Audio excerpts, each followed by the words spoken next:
Simpleng ulam para sa tanghalian. I-steam natin tong giniling na baboy sa itlog. Ito siya, salted egg siya.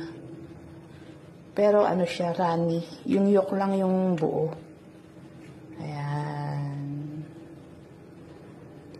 Steam pork and egg. Pagsasamahan siya, i-steam siya.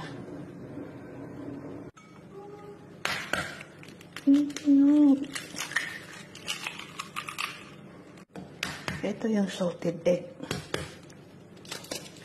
Yung salted egg.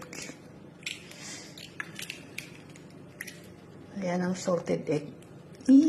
So, ito yung salted egg. Ihalo lang natin to dito. Ganyan. Tapos babatahin.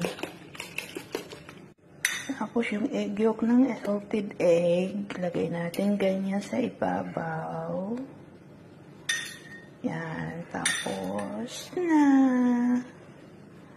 Tapos ilalagay natin dito sa kanin. Dito natin pakukuluan. Ayan.